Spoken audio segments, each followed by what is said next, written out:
Well, good afternoon. Good afternoon and welcome to another Managing Your Small Business Beyond the Pandemic. This is our webinar series and our 71st episode that started back in March of 2020. Webinar Wednesday's been going since January of 2013, but just not every Wednesday. So what's up today? Today is July 21st. Well, we still have the Shuttered Venue Grants program open. A few programs that are still open on the financial side of pandemic relief. So Shuttered Venues, actually, we had that breaking news last week that had an applicant apply Monday and was notified and approved on Wednesday, 2 days. That's service, my friends. So the Shuttered Venues is still open. And what you need to do is go to that portal if you're interested, or contact one of your local SBDCs who can assist you in maybe accessing some of that money that is still available, some of the money that's out there. We have a PPP forgiveness application update. We talked a little bit about this last week and got into some of the PPP. We'll get into that as we're still seeing that on national trends, about 4 out of 5 businesses have applied for forgiveness, but we want to make sure that none of our local businesses are falling through the crack on that. So we're going to go through a few of the things that you might want to look at on the forgiveness side of things. We're going to jump into EIDL again. The EIDL program is moving forward. From everything I can tell is our friends at SBA Disaster Unit are slammed, and they've been working on a number of different programs, and it kind of reflects the fact from back in late March when the EIDL program was actually given the opportunity, applicants were given the opportunity to apply for a larger amount up to the $500,000 level. And people are interested in that, trust me. So we have virus worries back, and we're starting to hear some counties in California go back to mask. And so there's a little virus worries. Looks like that the virus is attacking those that do not have the vaccine, as I believe the statistic in our wonderful local newspaper, 99% of the people in Kern County that are getting COVID right now are unvaccinated. So, but there are worries back, and there needs to be some legitimate concerns for businesses moving forward, depending on if we get some, harsher mandates from the state and others. So we have that to think about. But we're going to talk today about a great new exporting program, Exporting Presence. It's not a new program, but it is going to have a permanent presence in Kern County and in Bakersfield. And we will get into that and the number of programs that they do in assisting people sell globally. Really a great opportunity. What a great way to increase your sales, your margins, your profits, etc. So really great new program that's here, and tell you more about it. And there's some more relief programs, and we're going to take your questions, and of course we're going to have a poll. And let's see, this week's poll is going back to, as you know, those of you that have been around for a while and maybe been participated in many of our polls, that sometimes we like to look at some of the national things that are happening, some of the national levels and what's happening to small businesses. And we've been going back through our friends, the National Federation of Independent Business, the NFIB, which has done now their 18th survey since the pandemic. And this one was just recently on a variety of questions. And what we'll do is we will launch the first question, and it is, have you reduced the variety of goods or services offered for sale? A lot of businesses are streaming their menus, they're streaming their selections, they're having problems with supply chains. So simply put, yes or no, I had to reduce the variety of my goods or services that I offer for sale. So you have yes, no, and does not apply. We'll let everybody jump in. We have about 55% of you already voted. Give you another couple of moments in order to jump in get this in, yes, no, or does not apply to the question, have you reduced the variety of goods and services offered for sale? Okay, we just hit 70% and we're going to close the poll. So let's end the poll, let's share the results and compare them nationally. Have you reduced the variety of goods and services offered for sale? No, 48%. And then 28% does not apply and 24% yes. And that's fairly close with the numbers that we were seeing on the national level, which also had 24% yes, but 59% no and 18% does not apply. So pretty close on the yes, no, on the variety for sale, stacking up very closely to the national response on that, of which was, I believe, about 500 sample size. So we are going to stop that poll and go to question number 2, another question asked by the NFIB. And this one is very simple. It's, have you had a fraudulent unemployment insurance claim filed against your business? Yes or no? Have you had a fraudulent unemployment insurance claim filed against your business? And a lot of news in California and around the country. And so we're seeing the votes come in and coming very close. We have about 72% of you voted already. You guys are fast on this one. I'm going to end this poll and share the results. And the results are no, 79% of you have not, whereas yes, 21%. So going back to my famous and maybe infamous 4 out of 5 rule, but 4 out of 5 of you have not had a fraudulent claim, which is good news. On a national level, and this is surprising because California's been in the news for a lot of these fraudulent claims and some issues with EDD. But on a national level, the respondents were yes, 29% and no, 71%. So a little bit higher on the yes on fraudulent claims across the country than right here in our own little sample. Okay, one last question. And I believe it's one that we've asked before, but let's do it again. And it's very simply, are you asking your employees if they are vaccinated? Now that we have 61% of Californians vaccinated, are you asking your employees? And it's a simple yes or a simple no. And we're jumping in. And the yeses are coming in quite rapidly toward the end there. So after a big lead from no, 62% of you are in. We're going to close this poll. We're going to share the results. And no, 64%. And yes, 36%. So we're a little higher on that one on the yeses because 81% no, 19% yes on a national perspective when asked this question just a couple of weeks ago, just about 2 weeks ago. Very fresh poll right now, or very fresh survey. So thank you for voting. And we will stop the polls and show you those results. There we are. So, and again, the sample sizes range from 467 to 579. And that was the National Federation of Independent Business survey of June 30th. Okay, let's jump into some of the key action and stimulus of some of the programs that are out there. This is getting a little more slow and a little more dated. And look, shuttered venues goes to the top. After many months of PPP carrying that lead out, PPP's been closed. It's down to the forgiveness aspect. So we're talking shuttered venues. It's open. The portal is still open. You can go in.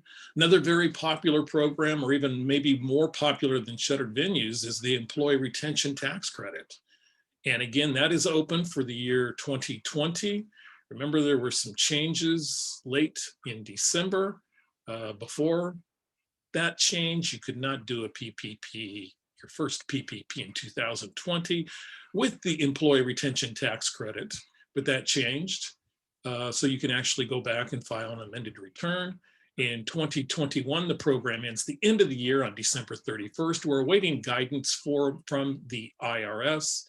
This is not an SBA program, it's an IRS program, as the tax credits are. The EIDL loan is open. It ends 12/31/2021, so a little over 6 months. You can also, if you already have an existing EIDL, you can request an increase in your EIDL. We'll show you how to do that in a few moments. The EIDL Advance program is now closed. The EIDL Advance came out this year, and apparently the funds are gone for that particular program. And the supplemental advance is still open. So if you were kind of hung up on an advance, then it looks like you might have been left out, which does happen in these programs, as we find out. So the family leave tax credit is open. You know, I've just got to bring somebody in here and talk to you about that program, because, you know, I don't know anything about it. Another IRS program, the Family Leave Tax Credit Program. PPP forgiveness is open for 2020 and for 2021 to do 10 months from the end of your covered period. Your covered period is that time from the time you get your actual proceeds put into the bank. It can go as far as 24 weeks after that, and then you have 10 months from that time moving forward. PPP first draw, PPP second draw, the restaurant revitalization, and the California relief grant programs are all closed now. And as we mentioned last week, the California relief grant program is still funding businesses. So if you see an email from Lindustry, lindustry.com, you might want to check that out. So also the Pandemic Relief Unemployment Program for contractors, it is also open until September the 5th. The last couple of weeks, you have actually heard us talk about the Nano loan program. We put this slide up and given you a little bit of information, but today we're bringing in Eddie Palomar, who's been on the webinar a few times. Eddie is the genius behind Access Plus Capital here in Kern County, operates out of a Bakersfield office up on about 21st and H Street, I would guess, right, Eddie? So Ed, it's great to have you back on here. Tell us a little bit about the Nano loan program that I've refused to do the last couple of weeks. Thank you for the intro. And I'm not the brains behind, so I'm just the face. I'd rather be the face than the brains. How about that? So this is a piloted program that started out in Fresno, and we've had some good feedback and great success with it. This is our new product that we've launched here in Kern County, and it is the Nano loan program. So what it is, it's a very, very streamlined process application for those individuals that have had some struggles in the past, as far as having credit issues with starting your business or maintaining your business. A lot of individuals do tend to use personal credit to keep their business afloat. And if they had a little couple hiccups because business was slow and they were able to pay back their debt in time, whatever the case may be, this is a program that can help rebuild your credit and get you some financing that you need. So going off the bullet points here, it says no collateral required. We don't require any collateral. All we do is put a UCC filing on your business. Simple approval process. I'll go over that really briefly to what documentation we'll need and the process of it. Minimal documentation, credit score. The minimum credit score is 550, and I'll go over that just briefly, just shortly. Typically, our turnaround time is 5 days, but sometimes we do require a couple extra documentation just to verify some information. So it can take a couple more days other than that, but it's a quick turnaround time. And the best thing about this product is the interest is fixed at 3%. Typically in this world, you have to have a high credit score in order to have the best rate. But for this one, it is actually 3% across the board. So these loans are in increments of 5,000. So we got 5, 10, 15, and 20. So for those that want to apply for 5,000, the credit score threshold is 550 to 599. For 10,000, must have a credit score of 600 to 639. 15,000, 640 to 679.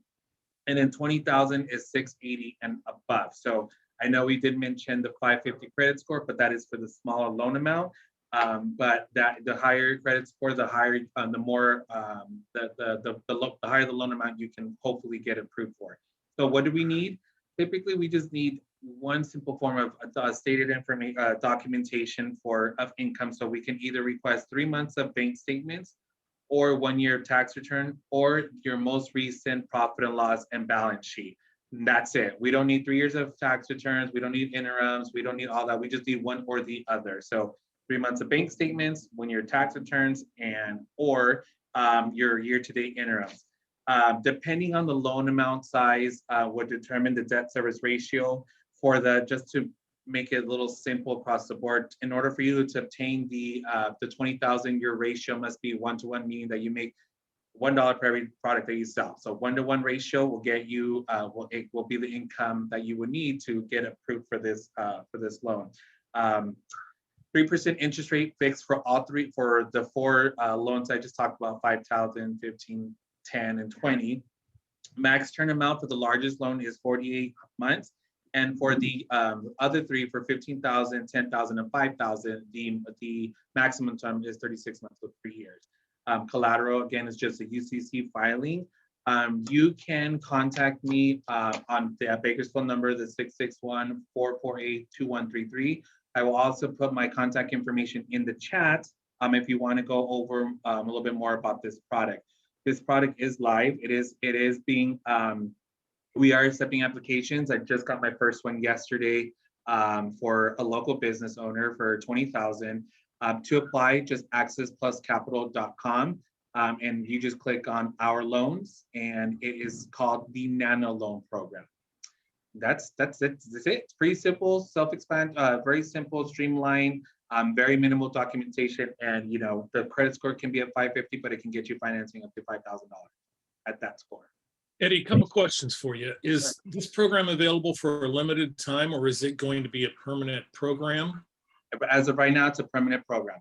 It's one of our loan products that we're offering on top of the other 4 that we offer at our agency. Great. Well, it sounds like you guys are well capitalized in this particular program too. Well, we're very conservative last year because of the pandemic, but we're moving right along, and we're lending. The pandemic hasn't stopped us from receiving applications. We're looking at every application case by case. Doesn't matter the industry that you're in. We're still doing startup financing. It's getting a little scary now that the cases are going up, but we are still financing startup businesses. So feel free to reach out to me, and I'll put my contact info after my little small presentation. And lastly, last time you were here on Webinar Wednesday, I think you were talking about the loan to grant program. Have you guys have wrapped that up? No, can you give us a status on that?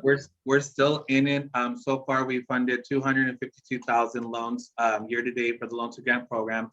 It's still active. You can still apply on accesspluscapital.com.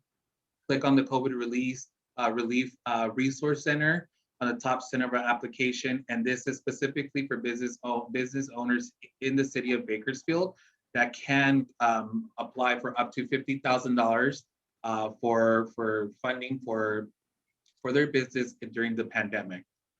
Still open to all applications. 25 per. So it's based on employee retention. So you get $2,500 per employee. So if you have 10 employees, submit the application for that you have 10 employees, then your loan request would be for $25,000.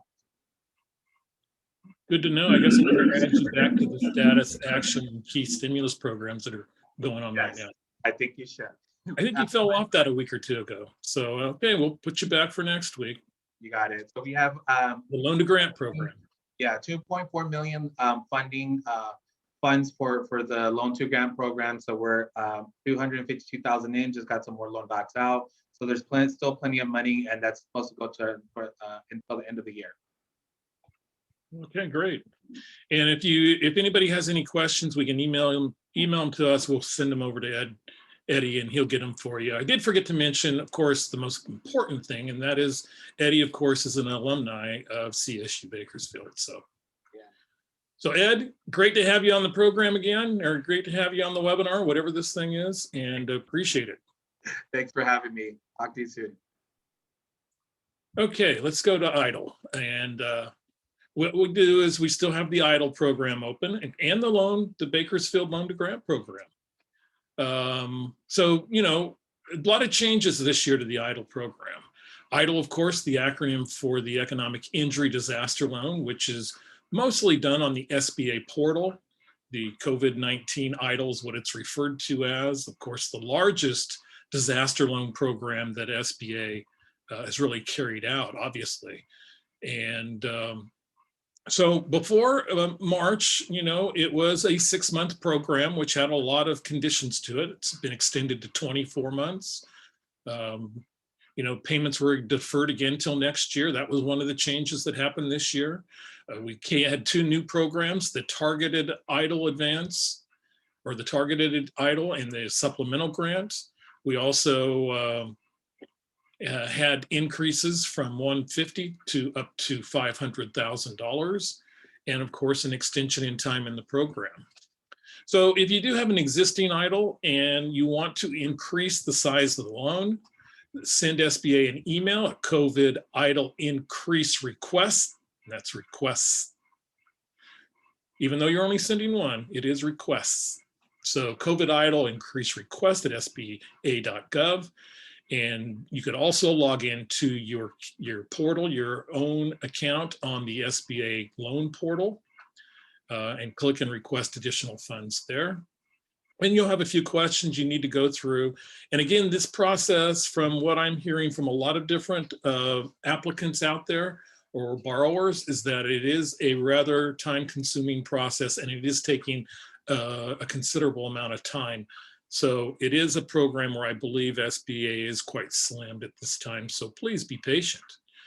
From what it appears is that there are plenty of time and plenty of funds. So before we leave,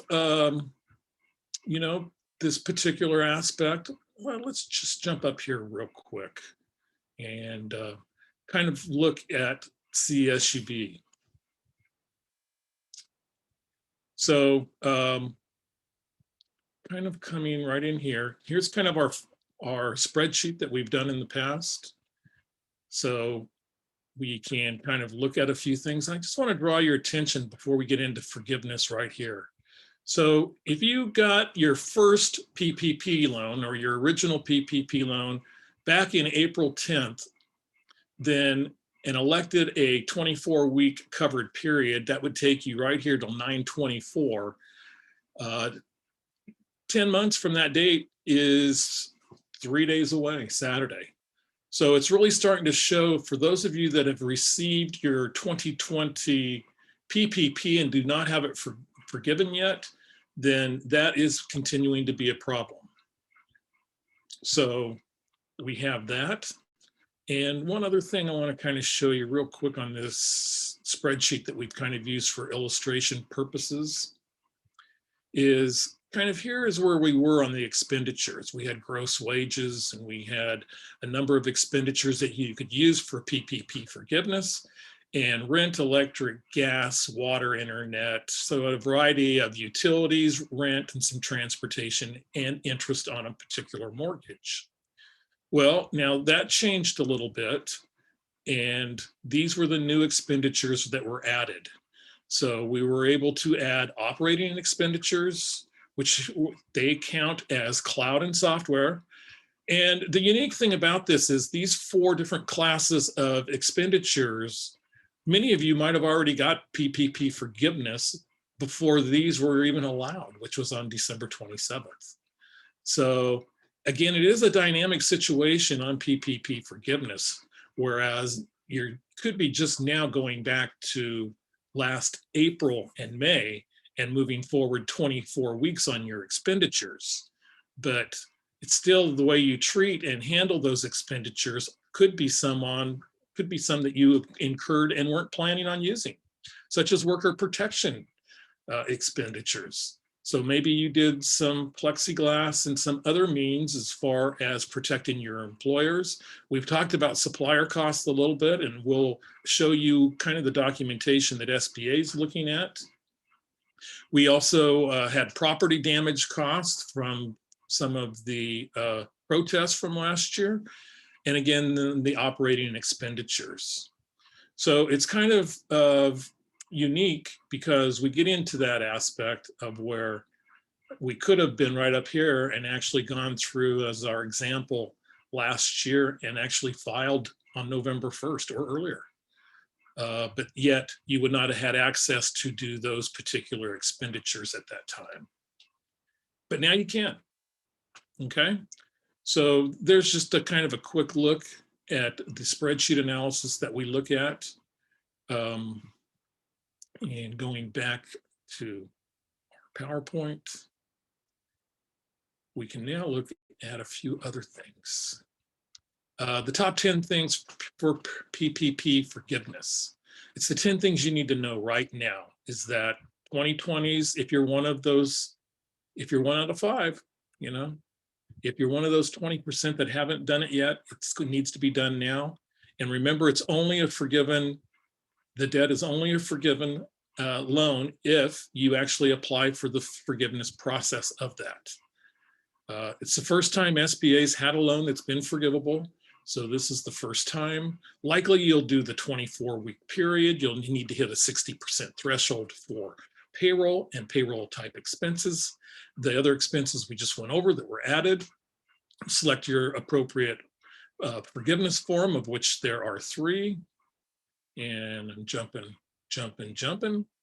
But also manage the PPP. So you can use payroll, use your payroll, and also potentially use it for the employer retention tax credit. Again, these must be signed under penalty of, and must be signed and certified that you required the funds because of COVID under penalty of purchase of perjury. And also your resources are here to help you, including the SBDC and many other resources that you can take advantage of. So the supplier cost, we looked at this a little bit, and see, this is one of those things where I keep getting contradictory information on. But this is right from the SBA, copy of contracts, which you might use for documentation, orders, purchases, etc., that were in effect before the covered period, and then also the copies of invoices, orders, and again, this kind of things. So that's some of the covered supplier cost that is out there. If you like contradictory information, hey, I got a little bit more for you here. So here we have also, you know, the fact that what you will do with loan forgiveness is contact your lender. They're the first step. Complete the corrected form that you will have, compile your documentation, and then use your expenditures to apply. Most of you that are 150 and under will not even need to provide the documentation. You'll just need to certify. That is roughly 85% of the applications that were received by SBA for PPP that were under $150,000. You still need that information, and I encourage you to put it together now and have it in case you are ever requested that information from your lender or the SBA. So again, those are some of the payroll expenditures. We also have the safe harbor that is out there for reducing FTEs, of which there are 2 of them. If you do not get the automatic waiver for being under 150 and your business did not return to the same level, you were unable to return to the same level, you can apply for Safe Harbor 1. Safe Harbor 2 is if you are able to restore your employees. Well, that brings us to our special guest today, and really happy to hear this great news that's coming around about Alicia Rios coming to our community. Alicia has been in the Fresno area and working in, as a matter of fact, she's a Cal State Fresno grad. And also been working in exporting and international trade for many years, has done a lot of great things with this and has really done a lot of great things for businesses. She has worked for 20 years for the Center for International Trade. CITDs were a program out of the community college districts, and the community colleges then kind of gravitated toward this sector navigator program that she has worked at. And it's my pleasure to introduce Alicia Rios. Alicia, thank you for joining us. It's great to have you on Webinar Wednesday, and welcome to Bakersfield. Thank you. Sorry, going to get a little ahead of myself. Thank you, Kelly, for that introduction and for the opportunity to be able to present during your Wednesday webinar. I think it's very crucial to continue to provide information for for the businesses, especially during these critical times. As Kelly mentioned, my name is Alicia Rios. I'm the director for the Bakersfield U.S. Export Assistance Center. This is the first time that Bakersfield has had a permanent office. Before it was shared with Fresno. The previous director took coverage over Fresno and Fresno County and Kern County, but because of the potential that there is in Bakersfield and the need that there is in Bakersfield, the U.S. Commercial Service was able to put a permanent office in Kern County, and I will be actually hosted at the Bakersfield Community College District. So as soon as we are able to go back in, I will have a physical presence there. In the meantime, we are still working, hard to be able to serve our clients and doing virtual meetings, doing virtual opportunities. And, I hope from this presentation, I'm able to show how we are your export experts and how even as a small, medium-sized company, if you are looking to explore exports, what explore exporting, what the services are and how we can help you. So what I wanted to kind of do first is do a little showcase of what the U.S. Commercial Service does and how you are able to contact us and the services that we provide. So what I want you to think of is that the U.S. Commercial Service is like a global network that works for your company. We have a worldwide recognition. As a U.S. government, we can open doors that no one else can around in markets around the world. We have the global network. So we have a unmatched global network with trade experts in more than 80 countries. And of course, we have to be results driven. We have to be able to show what we do and being able to be effective with our clients and being able to help them move forward. So as we always say, the world is open for your business. And, you have experienced trade professionals that are located throughout the states and also part of the U.S. embassies and U.S. consulates. So that's one of the things that I want to make sure that you understand, that just not in Kern County, there will be a U.S. Commercial Service, but I have access to individuals who are boots on the ground in Mexico, in Taiwan, in China, and in Japan. So we want to make sure that we provide a good service for you. And a couple of our services are export counsel. So, export counseling. So do you know how to, do you know what markets are good for you? And what are your sales strategies that will be for Mexico versus Taiwan? Do you know the differences? Understanding the export documentation. So there's times where some of these components are overwhelming, and that's what we're here to assist you. We're able to here to help you kind of navigate those waters and being able to understand the regulations of the foreign markets. And within that is the market intelligence to analyze the market potential for your product or services. The business matchmaking, very similar to doing your business to business meeting here. We're able to do that in other countries.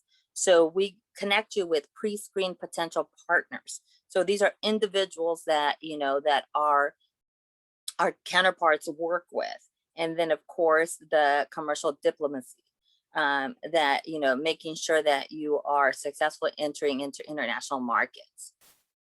The export counseling, it's the one-on-one. We're doing currently virtual counseling. So I have companies who contact me and saying, I'm ready to export, or I've received an inquiry from, another country. What do I do? How do I make sure this is legitimate?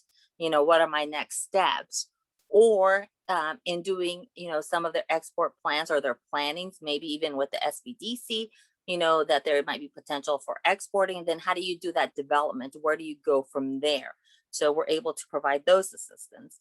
And then of course, taking advantage of all of this e-commerce, boom that's happening.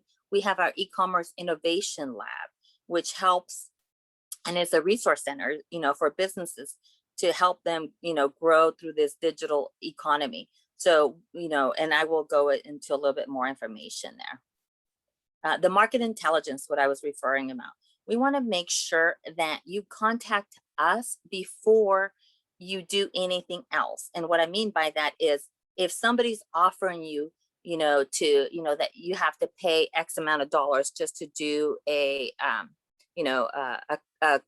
guide, but these are free as part of the trade.gov website. We have a lot of free resources. So we always say contact, the SBDC. The SBDC will do a referral.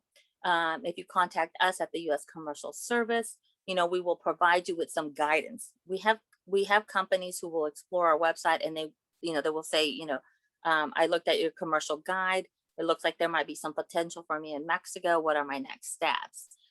We have some free and low cost services depending on what your needs are. And that's why it's so important to do an assessment, even for the small and medium sized companies, just to ensure that you're on the right path. And then for the experienced exporters, we have some additional services too.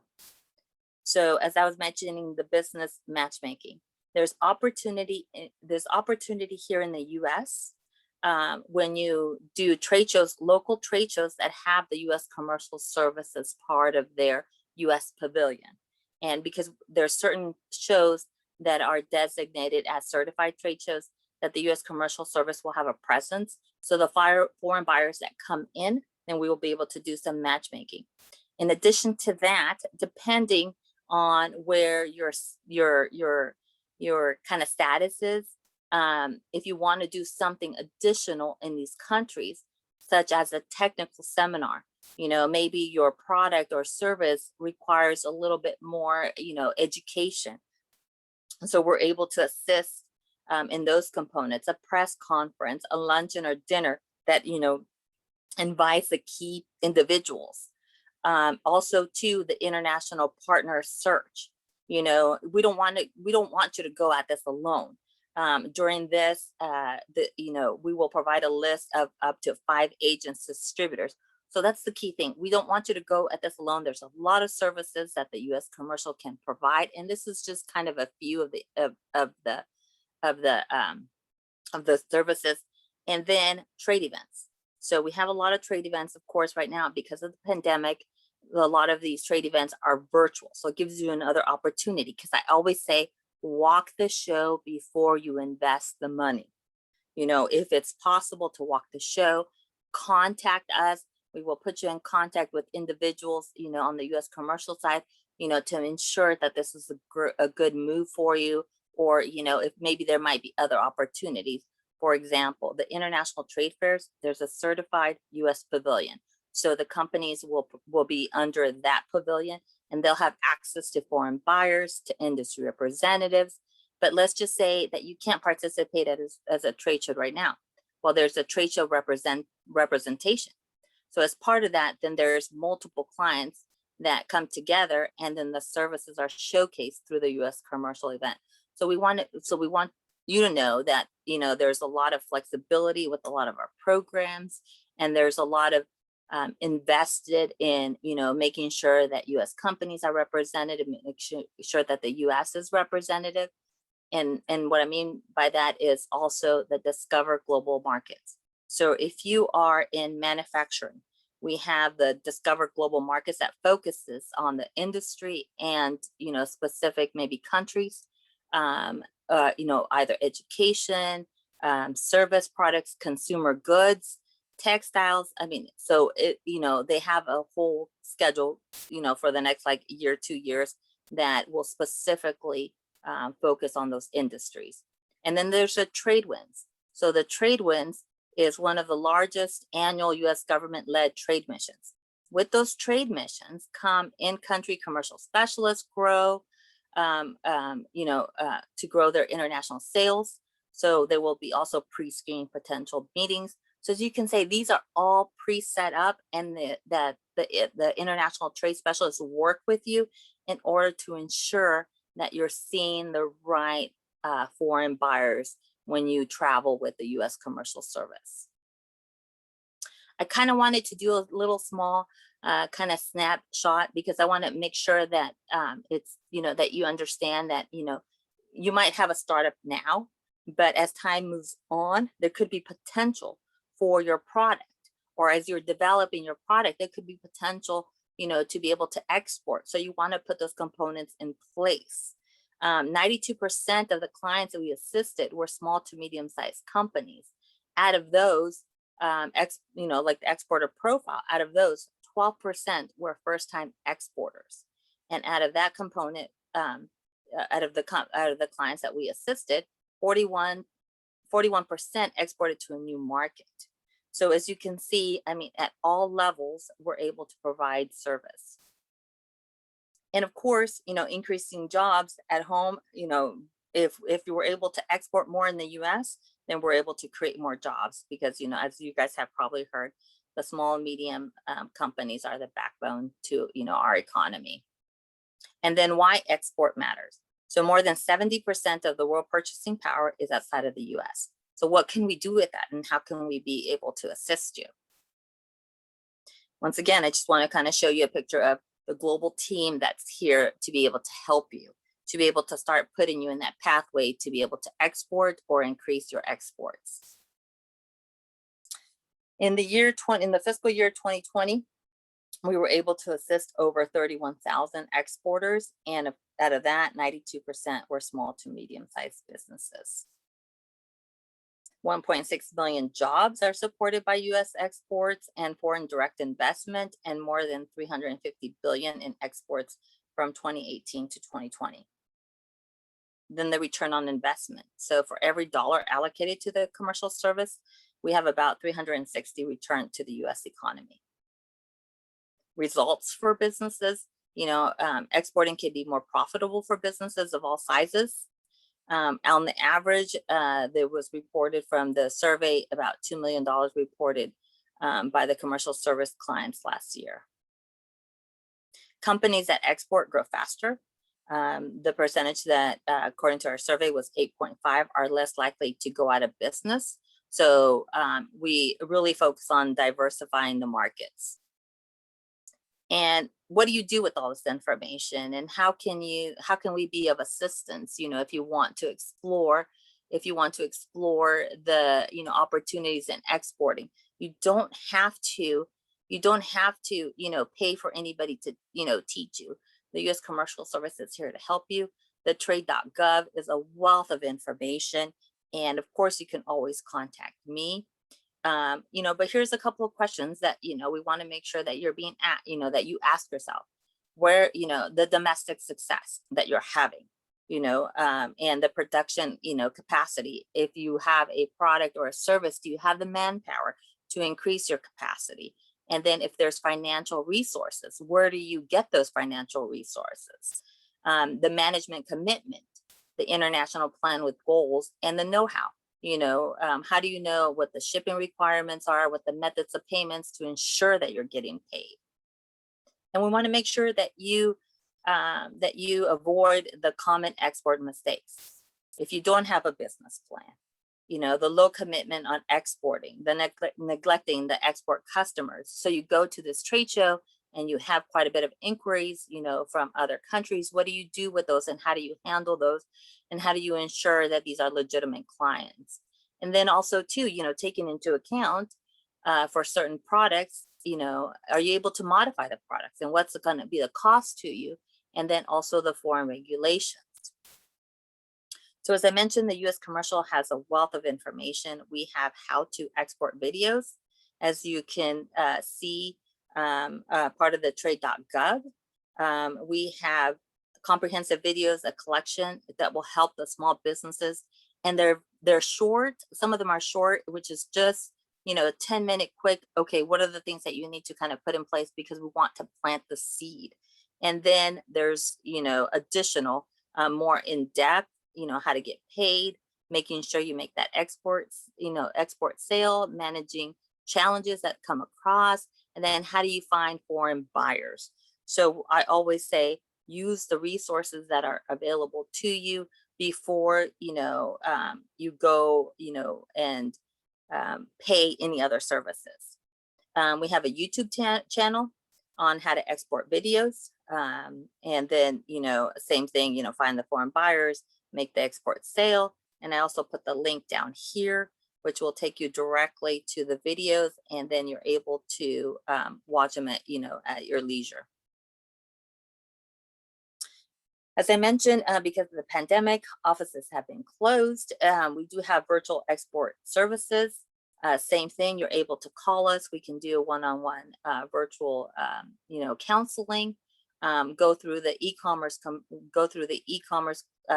website globalization, making sure to let you know about in-country promotions and products and services. The trade shows are virtual, and we've increased our what I call toolkit of webinars. And once again, you will find specific information on industries and specific information on countries. And just remember that the U.S. Commercial is here to help you. And I put, as long as you remember the website trade.gov, you will be able to find. And I wanted to make sure that that I left you with something. So we have a basic guide to exporting, which is crucial to have. It's, especially if you're looking into the exporting component or maybe even training staff. This is, you are able to download this book. It's free. And it provides you with a, sample documentation. It provides you on key components on looking for foreign buyers, on the market research that we kind of explain. I mean, it's all kind of one in packaging. We've used this, plenty of times when we do webinars on teaching how to export. And then your local office. We are similar to, kind of the SBDC in the sense of we have offices located throughout the state of California. We work very closely with the SBDCs. We work very closely with the Export Finance, SBA, on export loans.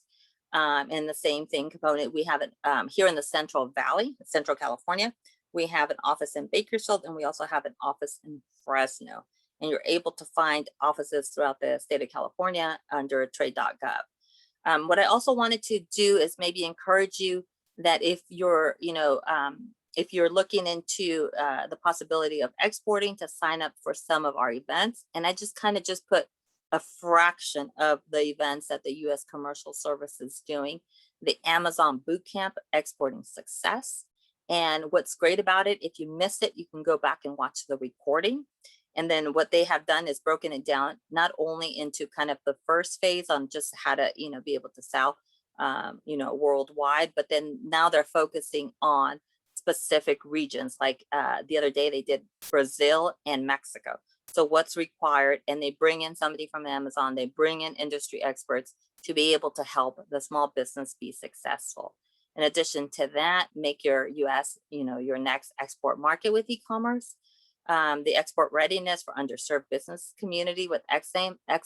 So that's in the finance component. And then women in exporting. They have a whole series on being able to grow your business. So once again, this is just kind of a snapshot of what the U.S. Commercial Service is able to provide for you. And we want to make sure that if you're, considering exporting, that you contact us and seeing how we can be of service. And then lastly, my contact information. As I mentioned, I will be located in the Bakersfield Community College District. But in the meantime, we have what we say, we're open 24/7 with our website, and we are, open, we're always open for business. You can contact me and we can, explore and seeing how we can be of assistance. Thank you. Fantastic stuff. Great to have you. Hey, Alicia, how about we go, we have a little bit of time left. I want to do a little virtual case study. So I'm going to tell you my business, and then I was hoping you could tell me what resources you would maybe refer me to. Sure. And I'll try to make it interesting and easy. Let's say, since I'm in Kern County, I make a specialty food product. And my specialty food product, I hate giving this up right now, but I'm going to, is pistachio bacon. Doesn't it sound fantastic? You know, plant-based and green in color that has the real flavor of a pork product like bacon. So I have that, and I'm selling that, and I want to expand that. And I know that there are some trade shows, for example, maybe done by the Specialty Food Association. They do a few of those that you probably participate. So how would I be able to get my bacon? How would you help me with my pistachio bacon?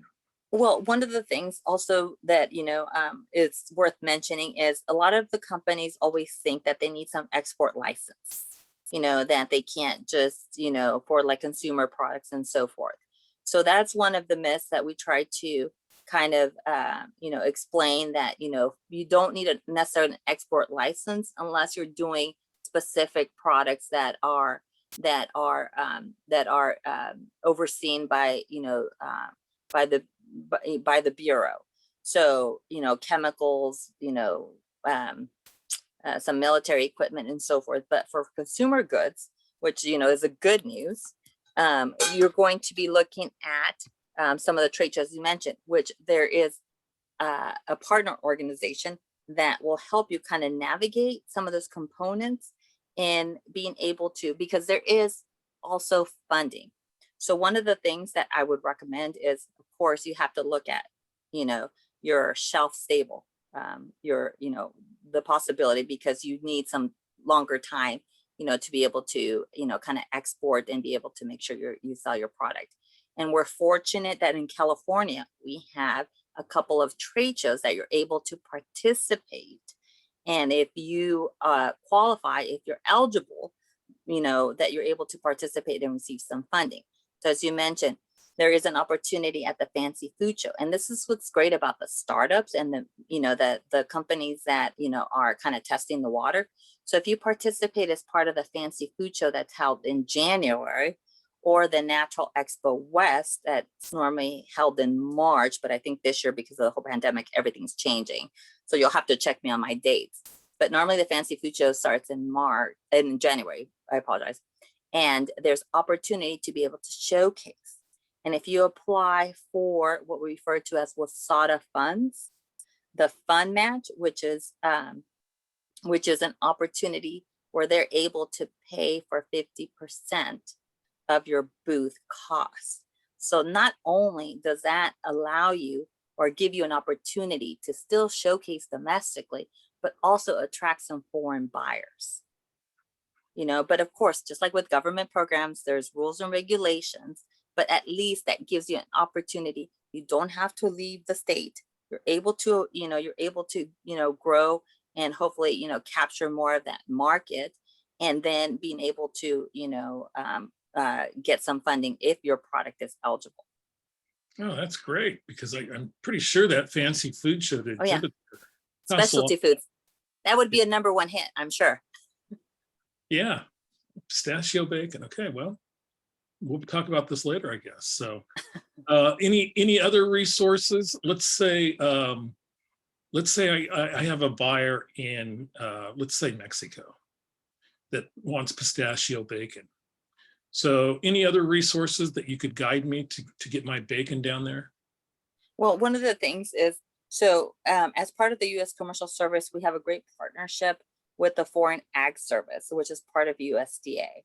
And they also do similar services as what we do, being able to, provide you with a list of importers, distributors, where to go, and also provide you some competitive market intelligence. We always say, if there's increase and you have a doubt, contact your local office, making sure that they're legitimate, buyer. If you've never heard of them, if you haven't done your,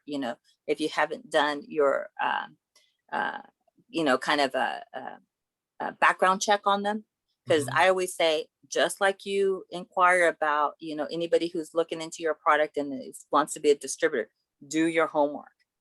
And if it's, part of the FAS, contact FAS and ask, have you ever heard of this company? This company, is asking me to do this. Is this, is this correct? Is this heard of? And, that would be the #1 step. And then also too, like I kind of mentioned, if there's any opportunity, there might be some opportunity that the state is actually working on being able to travel to Mexico. And then you have some pre-screened appointments. But we would always speak to the international trade specialist. Hey, is pistachio bacon a good market for, Mexico? Because there's times where there's certain ingredients that are not allowed into a certain country and people find out after the fact. So those are all the components that, we ask that, people kind of do, their due diligence and, inquire, because we received calls too after the fact. I sent X amount of dollars and I haven't received anything. So we don't want to receive those calls. Yeah. Outstanding stuff. If you have any questions for Alicia, we have a few minutes left, so get to the Q&A box and pop in your favorite exporting question. We have two pandemic-related questions that I'm going to hit real quick. One is understanding that the employee tax credit can only be claimed if the business was closed for a period of time. That is how your accountant is interpreting it. And to be honest with you, I don't remember. I don't remember the exact qualifications. But what I would do is I would refer you over to the IRS has an FAQ sheet. And I know we've put that in there in the past. It's the FAQ Employee Retention Credit under the CARES Act. And I can give you a response after I go back and look at it. I remember there was, like most of the pandemic programs, there had to be some type of injury that enabled people to take advantage of the programs. The IRS ones, I just don't know as well as the SBA programs. But the thing that's really disconcerting when you go to the IRS FAQ page is what we've showed earlier this year as well, whereas the first box up there says this page is not current. So you want current information, I think. So let's try to get you a better answer for that. And for the targeted idle now being closed, the ones who have been waiting months and months, are they going to still get funded? And again, now I'm 0 for 2 on answering questions. So I invite many more questions to try to break my 0 for 2 streak, because I'm not certain on that. Many of those targeted idles needed to go through reconsideration process. What I have been told is that those funds now are all accounted for. Whether it's an issue that they've accounted for and they're saving money for you is another story. So I'm not real sure. And those are the two fabulously answered questions that I have for today. 2 questions, no answers. That's a first in 71 weeks. So real quickly, after I introduced Alicia, I came up with my top 10 reasons to start exporting. And my number 1 was you can visit some really cool places. So obviously you're going to want to come up with a product or service that is exported to a real cool country. Okay, maybe not the best advice if you want to make money, but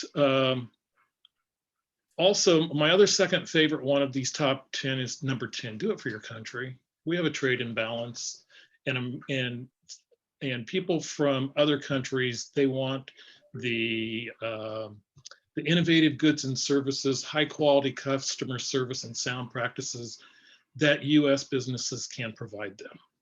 Very true. So they want your goods and services. There's a market out there. It's available.